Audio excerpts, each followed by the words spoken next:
તમામ મારા સાથી મિત્રોનું આ તકે હું ખૂબ ખૂબ સ્વાગત કરું છું અને જ્યારે હું અહીંયા પધારતો હતો ત્યારે ઘણા બધા લોકોએ મને એવું કીધું કે બ્રિજરાજભાઈ અમને ધાક ધમકીઓ આપવામાં આવી કે આ સભામાં ન જાતા, અમને જેલની બીકરાણીઓ બતાવવામાં આવી, ખોટા કેસની બીકરાણીઓ બતાવવામાં આવી, પરંતુ આ જાહેર મંચ ઉપરથી આ ભ્રષ્ટાચારી ભારતીય જનતા પાર્ટીના નેતાઓને કહેવા માંગીશ કે તમે ગમે તે અન્યાય કરો, અત્યાચાર કરો, ખોટા કેસ કરો, જેલમાં નાખો, પરંતુ અમે ખેડૂતના દીકરા તમારી સામે મોરે મોરો દઈ દેવા માટે તૈયાર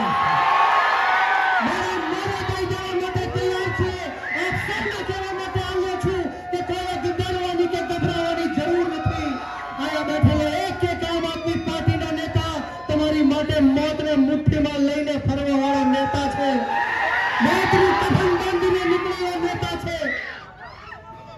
અમે આ ભાજપના ભૂંડ ભક્તોથી ડરવાના નથી. મને કદાચ તમે સુરત આવતા રોકી શકશો, પરંતુ સુરતની જનતાના દિલમાં આવતા રોકી નહીં શકો. હર્ષ સંઘવીને એવું થયું કે બ્રિજરાજભાઈને સુરત નો આવવા દીધા, એટલા માટે બ્રિજરાજભાઈ ડરી ગયા હશે, ગભરાઈ ગયા હશે. હવે ક્યારેય મારું નામ નહીં લે, હવે ક્યારેય સુરતમાં નહીં આવે.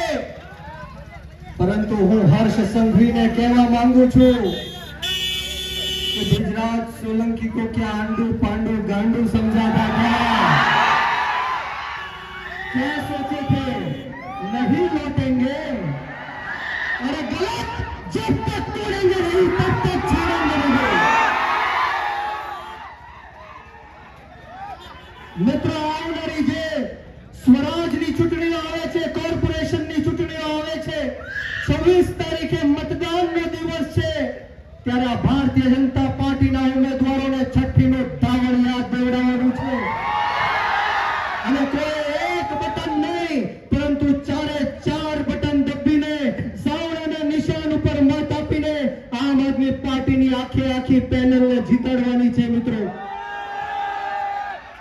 મિત્રો આજે હું તમારી વચ્ચે આવ્યો છું એ કહેવા માટે આવ્યો છું કે આ ભાજપની, આ હર્ષ સંઘવીની આ જેલની દિવાલો બ્રિજરાજ સોલંકીને સુરત આવતા રોકી નહીં શકે. આ જેલની દિવાલોના લોખંડના સરિયા બ્રિજરાજ સોલંકીને બોલતા રોકી નહીં શકે. આ પોલીસની ગોળીઓ અને દંડાઓ અમારી જેવા યુવાનોને ક્રાંતિ કરતા રોકી નહીં શકે. આ આમ આદમી પાર્ટી આંદોલનની કોખમાંથી જન્મેલી પાર્ટી છે. અને ગરમ તપતી ભઠ્ઠીમાંથી નીકળેલા લોકો છીએ. અમે કોઈનાથી ડરવાના કે ગભરાવાના નથી. આપ સૌને હું વિનંતી કરવા માટે આવ્યો છું, આપ સૌને હું વિનંતી કરવા માટે આવ્યો છું કે આમ આદમી પાર્ટી યુવાનોની પાર્ટી છે. આપણે સૌએ આમ આદમી પાર્ટીમાં જોડાઈને જે 30 વર્ષથી આ ભારતીય જનતા પાર્ટીનું કુશાસન છે એમને નિસ્ત નાબૂદ કરવાનું કામ કરવાનું છે. અને મોટી હર્ષ સંઘવીઓ ફાકા ફોજદારી કરે છે કે કાયદામાં રહેશો તો ફાયદામાં રહેશો, કાયદાનું કામ કરશે, કોઈ પણ ચમરબંધીને છોડવામાં નહીં આવે. અરે હર્ષ સંઘવી ભાઈ, તું પણ કાયદામાં રહીશ તો ફાયદામાં રહીશ. આ એક ચિંતા છે કે પેલા કાયદો દેખાડી દેશે અને ફાયદો દેખાડી દેશે, ખબર પણ નહીં પડે. ત્યારે જો કોઈને એવું લાગતું હોય કે આ અમારા બાપુજીની પેઢી છે, તો આ જાહેર મંચ ઉપરથી મીડિયાની સમક્ષ હું હર્ષ સંઘવીને કહેવા માંગીશ, કાન ખોલીને હર્ષ સંઘવી સાંભળી લે, કાન ખોલીને હર્ષ સંઘવી સાંભળી લે कि रण से जो भाग जाए वो वीर नहीं है, रण से जो भाग जाए वो वीर नहीं है, जो प्यास ना बुझा सके वो नीर नहीं है, रण से जो हार मान ले वो वीर नहीं है, जो प्यास ना बुझा सके वो नीर नहीं है. कुर्सी पर बैठे नेता किसी भ्रम में ना रहे, ये सत्ता किसी के बाप की जागीर नहीं है.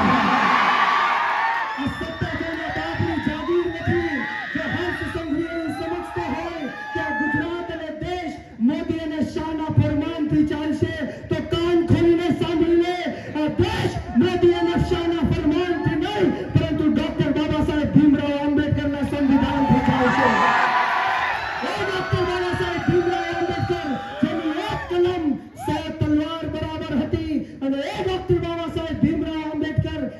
કીધું હતું કે 100 દિવસ બકરીની જિંદગી જીવા કરતા 1 દિવસ સાવજની જિંદગી જીવી લો. આ બધા સાવજો ઉપસ્થિત છે. તમે ડર્યા અને ગભરાયા વગર આજે આમ આદમી પાર્ટીની સભામાં આવ્યા છો ત્યારે મારે તમારી માટે 2 શબ્દ કહેવા છે મિત્રો કે વળે નહીં કાંઈ દુનિયામાં કરે ગેંગે કે ફેફેથી. વળે નહીં કાંઈ દુનિયામાં કરે ગેંગે કે ફેફેથી. ઘડીક શણગાર મર્દોનો સજી લો તો મજા આવે. ઘડીક શણગાર મર્દોનો સજી લો તો મજા આવે. અને મજા કાંઈ ગોર આવે દાદ કાયર વેશ મૂકો તો અને કદમ 2 કાળની હામાં ભરી લ્યો તો મજા આવે. તમે સૌએ જ્યારે આ કાળ જેવી ભારતીય જનતા પાર્ટીની સામે કદમ 2 માંડી લીધા છે ત્યારે આપ સૌને હું વિનંતી કરવા માટે આવ્યો છું કે તમે લોકો તો જાગૃત થઈ ગયા છો, પરંતુ આપની સમક્ષ 50 લોકોને તમે જાગૃત કરો ત્યારે જઈને સત્તા પરિવર્તન થશે. કારણ કે આ સંવિધાન ધર્મ નિરપેક્ષતાની વાત કરે છે, સમાનતાની વાત કરે છે, પરંતુ આજે મારે તમને કહેવું છે કે આ દેશના સૌથી ભ્રષ્ટમાં ભ્રષ્ટ વડાપ્રધાન, આ દેશના સૌથી ખોટામાં ખોટા વડાપ્રધાન નરેન્દ્ર મોદી જ્યારે પણ ચૂંટણીઓ આવે ત્યારે હિન્દુ મુસલમાનની વાત કરીને આપણને ભ્રમિત કરવાની વાત કરે છે, મંદિર અને મસ્જિદની વાત કરીને આપણને ભ્રમિત કરવાની વાત કરે છે, કબ્રસ્તાન અને સ્મશાનની વાત કરીને આપણને ભ્રમિત કરવાની વાત કરે છે, પાકિસ્તાન અને બાંગ્લાદેશની વાત કરીને આપણને ભ્રમિત કરવાની વાત કરે છે. ત્યારે આ જાહેર મંચ ઉપરથી કહું છું કે બ્રિજરાજ સોલંકી આ દેશના વડાપ્રધાન નરેન્દ્ર મોદીને હિન્દુ નથી માનતો. નરેન્દ્ર મોદીને હું હિન્દુ ક્યારે માનીશ જ્યારે આપણી દેશની અંદરથી આપણી ગૌ માતાની હત્યાઓ બંધ થશે મિત્રો. આ દેશની અંદર દરરોજ 50,000 કરતા પણ વધારે આપણી ગૌ માતાની હત્યાઓ થાય છે મિત્રો. અને જે કંપની ગૌ માતાની હત્યાઓ કરે છે એ એલએન નામની કંપની પાસેથી આ મોદીએ, આ ભાજપે 550 કરોડ રૂપિયાનું ચૂંટણી ફંડ લેવાનું કામ કર્યું છે. બોલો આ લોકોને હિન્દુ કહેવાય? આ લોકોને મત અપાય? આપણે સૌએ આપણી આત્મા જગાડવાની જરૂર છે મિત્રો. માફ કરશો કદાચ મારો અવાજ આપની સુધી નહીં પહોંચે. છેલ્લા 10 દિવસથી હું વિદેશના પ્રવાસે હતો. આજે હું સુરત ખાતે લેન્ડ થયો અને આપ સૌના પ્રેમ, આપ સૌના આશીર્વાદ અને આપ સૌના દર્શન મેળવવા માટે અહીંયા ઉપસ્થિત થયો છું. ત્યારે હું આપ સૌની માફી માંગુ છું, પરંતુ રજનીકાંતભાઈ હોય, મથુરભાઈ હોય, એમના નેતૃત્વમાં ધર્મેશભાઈ ભંડેરી હોય, પાયલબેન સાકરિયા હોય, મનોજભાઈ સોરઠિયા હોય, ગોપાલભાઈ ઇટાલિયા હોય, આ તમામના નેતૃત્વમાં આપણે સુરતમાં આમ આદમી પાર્ટીનો મેયર બનાવવાનો છે. અને આવનારી જે જિલ્લા પંચાયત, તાલુકા પંચાયતની ચૂંટણીઓ આવે છે ત્યારે આપણે સૌએ સાથે મળીને આ ભાજપને ઘર ભેગી કરવાની છે. વિશેષ વાતો નથી કરવી.